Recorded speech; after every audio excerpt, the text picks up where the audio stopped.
itel বাজারে আনলো 7000 milliampere budget smartphone itel p40 plus. আমার জানা মতে প্রথম স্মার্টফোন এই বাজেটে 7000 মিলিঅ্যাম্পিয়ার ব্যাটারি।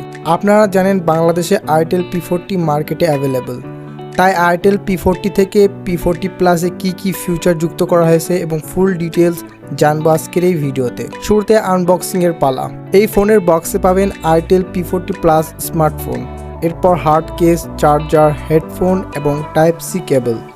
ডিজাইনে বললে itel p40 প্লাসের রিয়েল প্যানেলে দুই ধরনের ডিজাইন প্যাটার্ন দেখতে পারবে। নিচের দিকের অংশ থাকছে ম্যাট ফিনিশ এবং উপরের অংশ গ্লস ফিনিশ। ডিভাইসটির রাইট হ্যান্ড সাইডে থাকছে volume button and power button.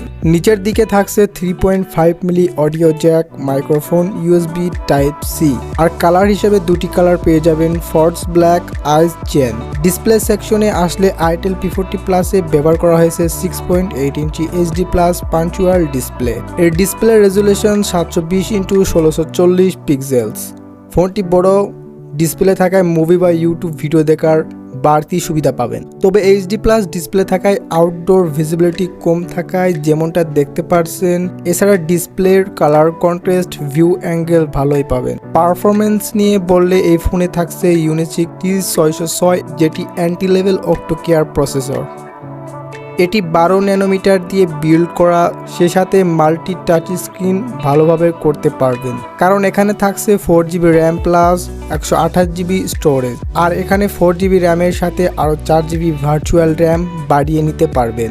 যাই হোক, itel p40 প্লাস গেমিংয়ের জন্য না, তবে ছোটোখাটো গেম খেলতে পারবেন। তবে সিকিউরিটির জন্য itel p40 প্লাসে থাকছে সাইড মাউন্ট ফিঙ্গারপ্রিন্ট সেন্সর, যেটি ফাস্ট এবং অ্যাকুরেট বলা যায়। ফোনটি অপারেটিং ভার্সন থাকছে অ্যান্ড্রয়েড 13। ক্যামেরা সেকশনে থাকছে ডুয়াল ক্যামেরা সেটআপ, যেখানে মেন ক্যামেরাটি 13 মেগাপিক্সেল এবং 8 মেগাপিক্সেল সামনের ক্যামেরা। তো মেন ক্যামেরা দিয়ে তোলা ছবি ডিটেলস, শার্পনেস ভালোই পাবেন, আর ভিডিও রেকর্ড করা যাবে 1080p 30fps। তো চলুন এখানে কথা বলি এই ফোনের মোস্ট হাইলাইট নিয়ে।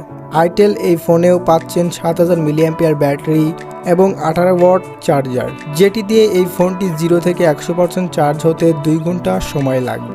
আর itel বলছে ফুল চার্জ দিলে 4 দিন চলবে এই স্মার্টফোনটি। বাংলাদেশে এই ফোনটির দাম থাকবে 12,000 টাকা। তো এই ছিল আজকে আমাদের ভিডিও। তো ভিডিওটি কেমন লাগলো অবশ্যই কমেন্ট বক্সে জানাবেন এবং আপনার মতামতটা জানিয়ে যাবেন যে আপনার এই ফোনটির কোন ফিচারটা আপনাদের কাছে ভালো লেগেছে।